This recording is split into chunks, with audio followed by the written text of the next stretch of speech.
Welcome to the Good News Only, where you only hear good things about good people. My name is Tanya MacIntyre, and I am passionate about positive media. And I'm passionate about positive media for a very good reason. I spent over 20 years in negative media as a broadcast journalist. And I can tell you, in those many years spent in mainstream media, I realized that there is an agenda. And that agenda is to perpetuate fear and doubt, or what I like to call now the FUD factor, fear, uncertainty, and doubt. Perpetuating that FUD factor is the agenda of mainstream media. There's no question about that. And when I say mainstream media these days, I'm referring to all of those screens that are delivering messages to us, whether it's news or advertising or even social media. Even the messages that we're getting from our friends and family can also have a negative impact on our lives. Now, I want you to think about this just for a second. We're spending 1/3 of our lives in front of a screen, whether it's our phone or our tablets, our computers, or our television. Most of us are now sitting or standing in front of some kind of media screen for 8 hours a day on average. I was even standing waiting for an elevator the other day, and there was a screen blaring advertising at me while I was waiting for the elevator. So now my mission in life is to shine a spotlight on positive media. I want to highlight all the good stuff and all the good people in the world, because I know for a fact there are far more good people in the world than bad, and there are far more good things happening in the world than bad. And my mission in life is to help offset all that negativity that we're exposed to on a daily basis. And because of that passion, I founded the Good News Only back in 2010 because I wanted to provide a resource for people to watch, read, and listen to good things about good people. And as always, I have one of those good people joining us for this episode of The Good News Only. Joe Roberts is co-founder of The Push for Change, working to create sustainable change for youth at risk, specifically young people who become homeless. Joe, welcome to The Good News Only. It's so great to have you here. Oh, it's great to be on the program. Thanks for having us. Joe, your website, I did a cursory inspection when I knew that you and I were going to be chatting here for the next 30 minutes. So I went on your website and I learned quite a bit about you. You founded The Push for Change with Sean Richardson because you are both passionate about helping youth at risk. And I just want to get a little deeper into that because you ended up yourself addicted and homeless as a teen. Is that correct? Are you okay with telling us what happened to you?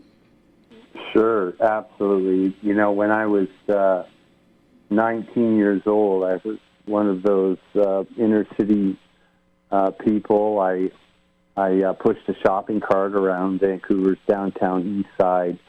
I found myself chronically homeless, living underneath the Georgia Street Viaduct, addicted to drugs. So if you would have encountered me back then, I would have been one of those people who probably make you a little uneasy. Very disheveled, long matted hair, broken yellow teeth, dirty clothes. But inside of me was a possibility. I was a good kid from a good mom. I grew up in Midland, Ontario, and everything was going along very well in the first 9 years of my life. I had a dad who was ordinary and a mom who was a stay-at-home mom, older brother, younger sister, and then one day, life lifed us. Dad was gone, and like that. And I found mom remarried, and my stepfather was an unsupportive, abusive alcoholic. And I found at a really young age I struggled. I struggled with mental health, and eventually I experimented with drugs. That became a very big part of my life. And by the time I was 15, I was dealing with family conflict, which is one of the big reasons why young people find themselves street involved. Yeah, in Canada. It's not a moral issue. It's things like mental health, addiction, childhood trauma, and family conflict that sends a child out of the house.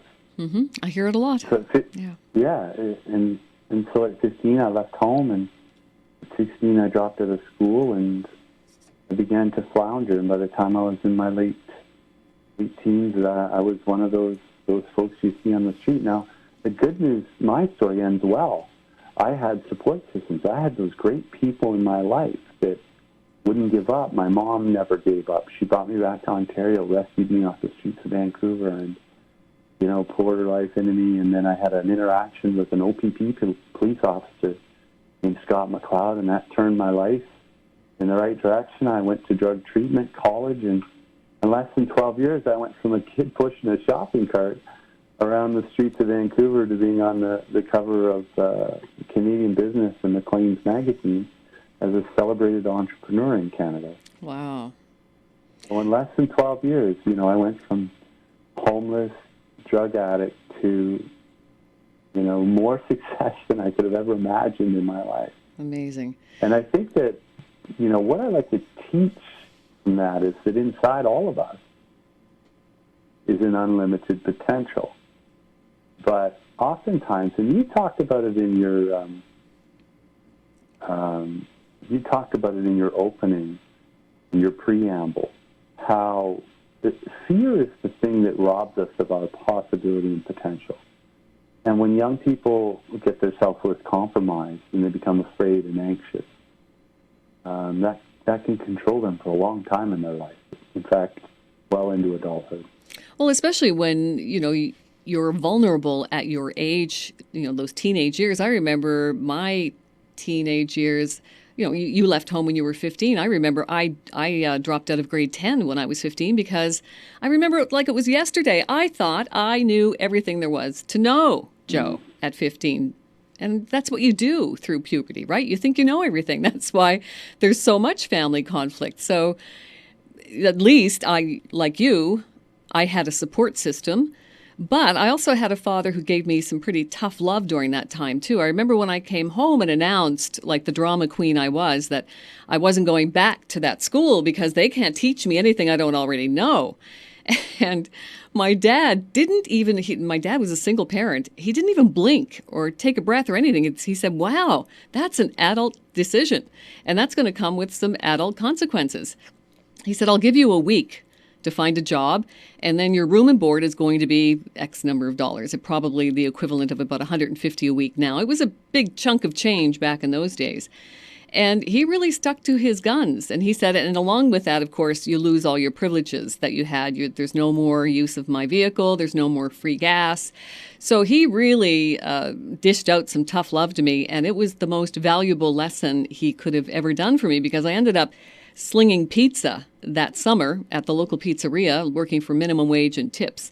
And I got to tell you, by the time I paid him for room and board, there wasn't much left over. So I got an early taste of what life was like working where there wasn't much money left at the end of that pay period, for sure.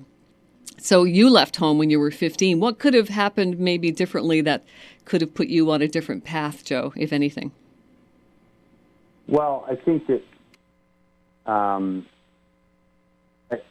think you need to move away from talking about the story specifically about me. I think that, yeah, I'll talk through that, but I think that what needs to happen is better systems and structures for prevention investment. Well, that's what I'm wondering. In Canada, we don't invest in prevention. Well, what could have prevented you from being addicted and homeless, do you think? Something in school? Yeah, that's kind of where I'm going. Okay, good. If you study the models that are being presented right now, the federal government, through organizations like A Way Home and the Canadian Observatory on Homelessness and the Canadian Alliance to End Homelessness, what we understand is systemically we have massive gaps where young people who are at risk of falling through and ending up street involved, they're not getting the resources they need while they're sitting in that classroom. So they're not getting the help with mental health and addictions when they're sitting in the classroom at grade 7 or grade 8. So to answer the question, what could have been there is something to catch me when all the signs pointed to, hey, Joe's in trouble. and he's in grade 7, and we know Joe's in trouble at grade 7, at grade 8. But having no access to the resources that may have helped me thrive and move past some of that stuff, instead, out onto the street I go at 16 or 15. Mm-hmm. And that happens, unfortunately, to 35,000 young people across this country. What's interesting is we know where they are before they're street involved. They're in a classroom. Mm-hmm. So what we propose through some of these agencies is asking the governments to invest with us for better prevention strategies to support them in grades 7, 8, and 9. These models have proven to dramatically reduce the level of street involvement within communities like St. Catharines and North York, where they've done some of this prevention work. Where we're behind in Canada is that we react to homelessness and youth homelessness specifically once it becomes an emergency shelter situation, instead of working inside the school systems to try and prevent those young people from entering into the emergency service sector. So, long answer to a problem. Something could have happened before I cycled out of home and school. Mm-hmm. So let's talk about prevention strategies. One of the most rewarding experiences I had was volunteering with a program called Teen Esteem, because I think self-esteem through puberty is crucial when you're going through all the challenges that come with puberty.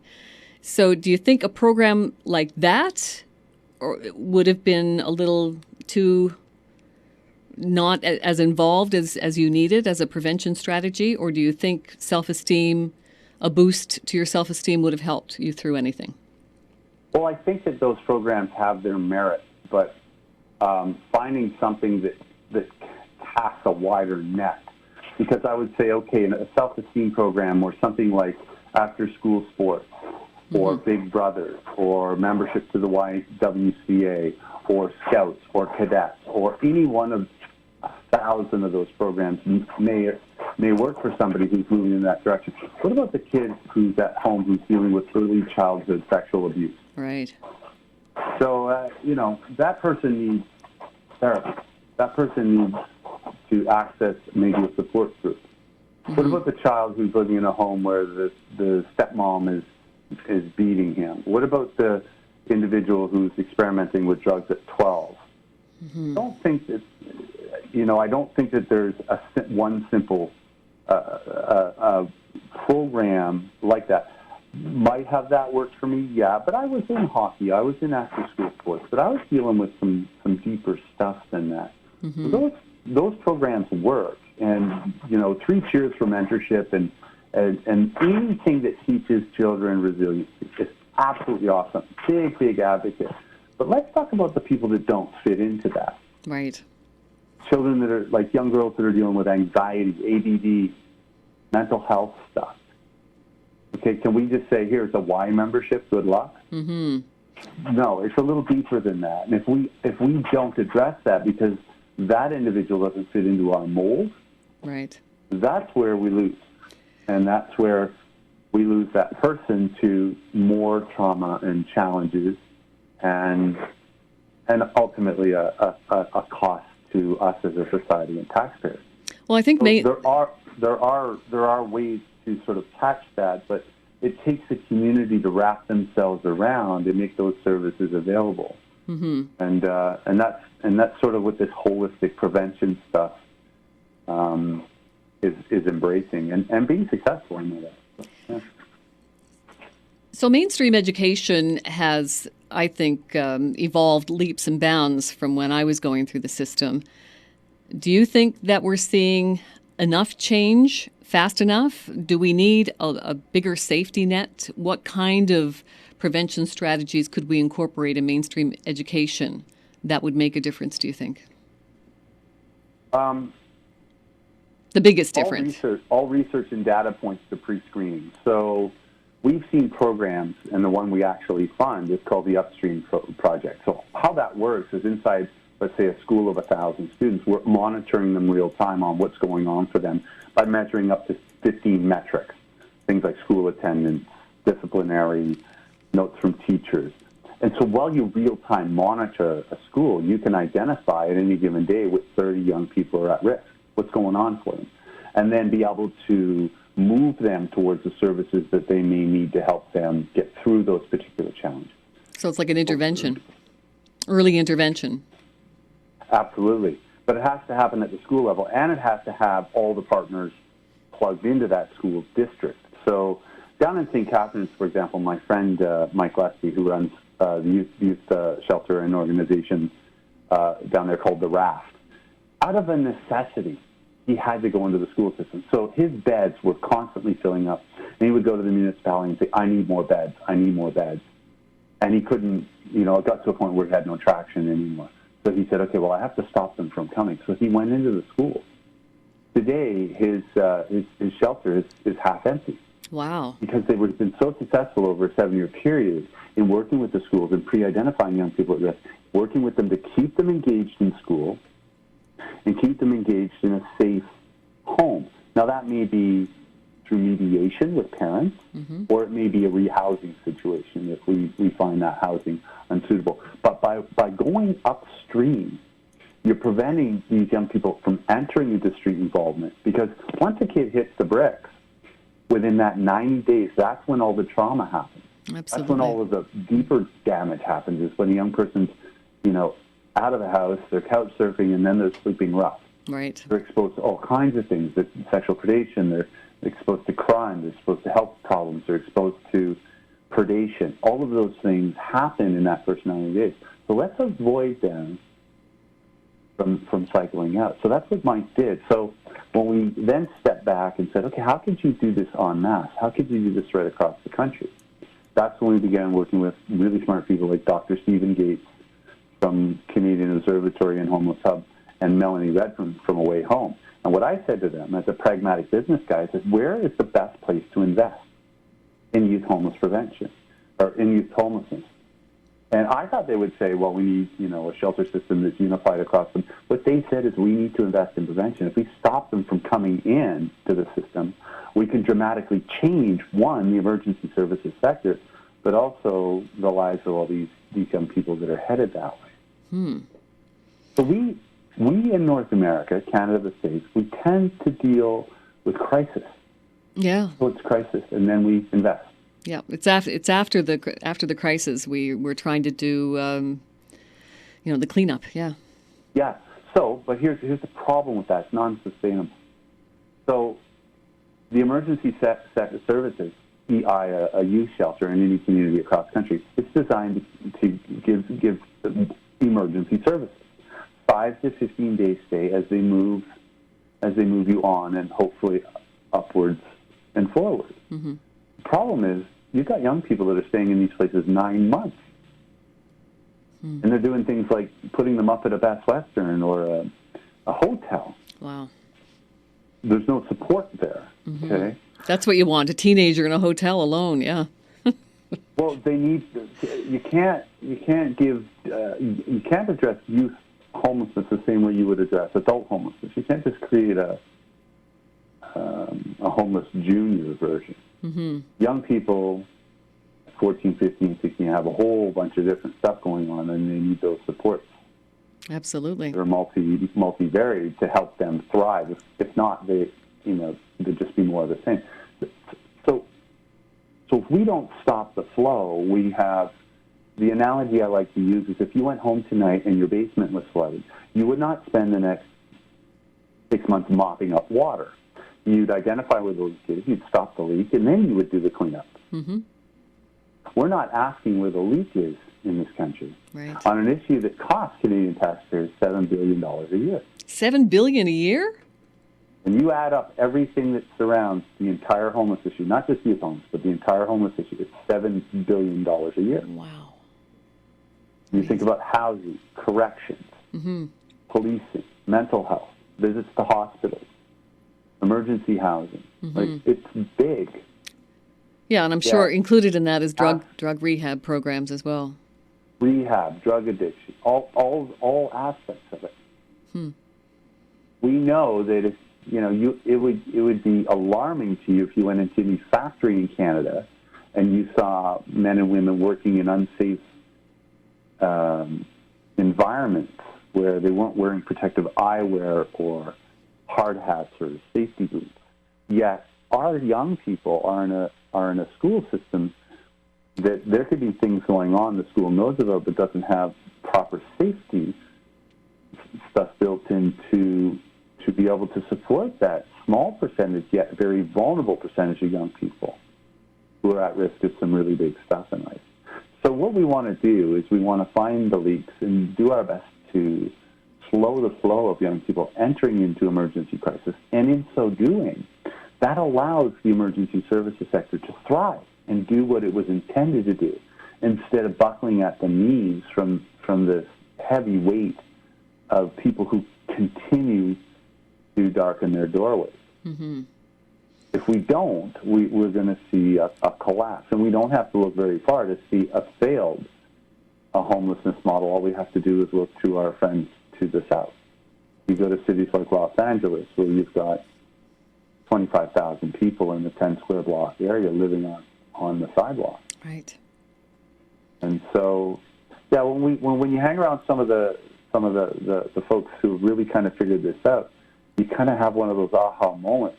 And that's where it is positive news, because it's like, okay, this is solvable. We can do something. Mm-hmm. Hey, look what they did over here at York Region. Look what they did in St. Catharines. You mean we could change the flow and change the amount of young people that are entering into the system by 40% by simply investing in prevention? Yes. Yeah. We're not talking about one-off program that's not peer-reviewed and data-based. We're talking about stuff that's scientific, that we can present to our federal government and say, okay, we've learned some things. We'd like you to invest with us. Mm-hmm. Roll this right across the country. And that's kind of the stage we're at now. So the push for change acts as a catalyst to raise awareness on what we could do so that no young person in this country ends up pushing a shopping cart, ends up chronically homeless. Well, I think it's so apropos that you used a shopping cart on your mission, Joe. I mean, this whole thing, obviously, because you were pushing your own shopping cart, I'm sure that's why you chose it as your icon for this mission. But well, it is, and you know, it's interesting. One of our biggest community safety partners is the Ontario Provincial Police, and they got on board to support us. So did our labor unions and the United Association. But really, it's an outcome that we can avoid. We can prevent. And when you're talking about prevention and youth safety, I mean, the alignment's really good. We knew going across Canada would get people inspired. 17 months, 9,000 kilometers, 400 events. I mean, it's epic. I'm 50 years old. I have no business walking across Canada. Forget walking across Northern Ontario in the winter, but yes, we needed to find a way to make it unique to the issue of homelessness, and we thought a shopping cart is that backdrop. It's that icon, right? Definitely, absolutely. So you mentioned earlier on that it was an OPP officer that started the change for you. Tell us how that evolved for you. What happened? I was suicidal in my mom's basement with intent to do harm to myself, and my mom called the OPP. And dispatched that night was a guy named Scott McCloud, and he diffused a very dangerous situation. Wow. It involved a weapon. And he's one of those stories of what happens when the police get it right. You talked about, fear, and too often we turn on Twitter or you turn on the news and there's the stories of what happens to police when they get it wrong. My story is the story of what happens when they get it right. And, Scott McCloud, Constable Scott McCloud, opened a doorway of possibility in his empathic actions. Nice. He was a good police officer, and he understood the difference between a kid in crisis versus a man who was a threat. Mm-hmm. Well, I've heard it said before, Joe, that our prisons are filled with people who are struggling with addiction. They're not criminals; they're addicts who need help. Right, and I don't think that Scott necessarily saw that, but given the circumstances, given the weapon, given the dangerous situation, it could have ended for me to that night in my mom's basement, but it didn't. Instead, Scott ordered an ambulance, and I went to the hospital. I had a cooling off period, and then that opened the door for me to go to drug treatment and then off to college. But what I did, I think, that kept the conversation going is I wrote Scott a letter at a year sober and said, you had this impact. I wrote him a letter when I graduated college. I wrote him a letter when my daughter was born. And just this past Christmas, Scott McCloud and his wife Pam sat down for dinner with me and my family. And you know, he's a very good friend now. And he retired from the OPP with 35 years last year. And he'll tell you that meeting me that spring 1991 defined his career. Wow. How cool is that? I mean, I love hearing stories like that. It just takes one person to change a life. I say it all the time. Why do you think... And it was so cool because when we came through Barrie, there was Scott and there was, you know, the deputy commissioner and the mayor of Barrie and the chief of police. And there's Scott seeing, you know, this push for change coming across the country, gaining momentum and bringing on, you know, bringing, you know, communities together. And there we were kind of walking side by side. It was, it was pretty cool. Cathartic for sure. That is very cool. Now, I'm curious about the brick walls that you have faced on this journey as well. It can't have been easy to pull off this push for change. So tell us about some of those challenges and how you overcame them, Joe. Well, I think at the beginning was getting people to buy into the vision. You know, I had a lot of people that said, you know, they laughed. Well, they didn't, you know, because they knew me well enough not to hurt my feelings, but they just kind of slapped me in the back and said, well, good luck. And we needed to find sponsors. We didn't want to go across Canada asking Canadians to pay for the operating expense. We wanted 100% of our money to go towards the cause. Mm-hmm. That meant we had to fundraise. So, you know, Marie and I, who's the campaign director and also my wife, we worked for 3 years to build the sponsorship, to build the logistics, you know, just to get ready to be able to take one step. From the physical side of things, I was 280 pounds and a non-athlete when I got started. Wow. So I had to do a lot of physical training and mental training, believing that it was possible. Over these last 9 months, we've faced physical challenges. We've faced, fatigue. We work, 12 hours a day. This morning I was up at 5. I walked out near about 40, 60 kilometers west of Espanola, and I walked for 24 kilometers, and then came back. And so it's been stressful because it's been nonstop for 9 months, and it's going to be another 8 months before we're done. Oh. So being away from your comfort, staying in hotels, and it's a real challenge living a life of comfort. Do this, but the reward have been extraordinary. Seeing kids light up in Espanola and Sudbury and Windsor, and Toronto, and Gander, Newfoundland, and Truro, Nova Scotia. Nice. Makes it all worthwhile. What's the best way, Joe, for people to make a difference? How can we make a difference and finally put an end to youth homelessness? Well, I think that each one of us has time, treasure, and talent that we can lend locally. Find a way you can get involved locally through a youth shelter or an organization where you can be involved. You can support the Push for Change when we come through communities. You can make a donation to us online. One of the simple things that anybody can do and everybody can do is on our webpage, thepushforchange.com. There's a button in the top right-hand corner called Write Your MP. Click on it. In 3 minutes, you can put in your postal code, your name, and write a letter to your member of parliament, letting them know that you'd like to see them invest in the end of homelessness. And that letter is all pre-done. All you got to do is click, click, click, and I did. It took 3 minutes. Oh, perfect. And people can follow us on social media, but yes.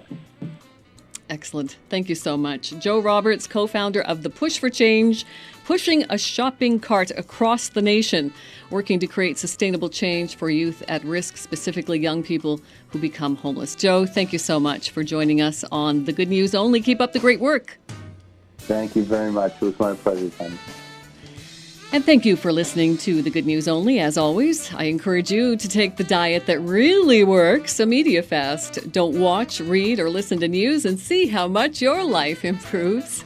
Thanks so much for joining us for this episode of The Good News Only. Remember to live well, laugh often, love always, and of course, stay positive.